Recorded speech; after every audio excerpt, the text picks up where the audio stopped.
প্রখ্যাত শিক্ষাবিদ ও কথা সাহিত্যিক আসমা আব্বাসী মারা গেছেন। ইন্না লিল্লাহি ওয়া ইন্না ইলাইহি রাজিউন। বৃহস্পতিবার সন্ধ্যা 7টায় গুলশানে নিজ বাসভবনে শেষ নিঃশ্বাস ত্যাগ করেন তিনি। তার বয়স হয়েছিল 83 বছর। তিনি প্রখ্যাত শিল্পী মোস্তফা জামান আব্বাসীর সহধর্মিণী। দুপুরে গুলশান আজাদ মসজিদে জানাজা শেষে আসমা আব্বাসীকে বনানী কবরস্থানে দাফন করার কথা। বিস্তারিত মোস্তফা মল্লিকের রিপোর্টে। আসমা আব্বাসী যেখানেই হাত দিয়েছেন সেখানেই পেয়েছেন সর্বোচ্চ সফলতা। মামা সৈয়দ মুজতবা আলীর সাহচর্যে শুরু করেন সাহিত্য চর্চা।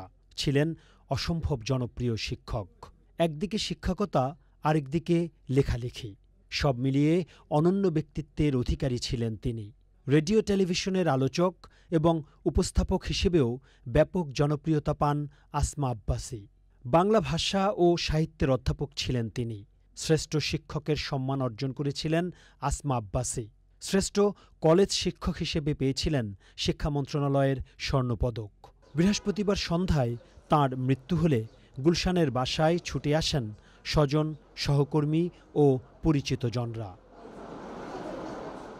আসমা আব্বাসীর স্বামী বরেণ্য সঙ্গীতবিদ ও গণমাধ্যম ব্যক্তিত্ব মুস্তফা জামান আব্বাসী জীবনসঙ্গীকে হারিয়ে শোকে স্তব্ধ হয়ে পড়েন। সহকর্মীরা বলছেন, সবার প্রিয় মানুষ ছিলেন তিনি।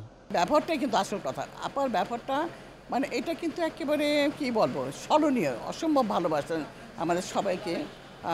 সর্ব ব্যাপারে কিন্তু উনি খুব অ্যাক্টিভ ছিলেন। ওইটাই আর কি, উনি খুবই মানুষ হিসেবে খুব ভালো ছিলেন। আমি দীর্ঘ সময় পেয়েছি। আমিও বাংলা টিচার, আমি আর উনি ছিলাম পুরানো ক্লাস কলেজে। তা আমি তো আপার থেকে অনেক জুনিয়র ছিলাম, কিন্তু আপা অনেক স্নেহ করতেন এবং ওনার কাছ থেকে অনেক কিছু শিখেছি। কোনোদিন মানে আমি ছোট হয়েও আপাকে কোনোদিন সালাম দিতে পারি নাই। তার আগেই আপা আসসালামু আলাইকুম, মানে কোনোদিনও মানে আপাকে আগে সালাম দিতে পারি নাই।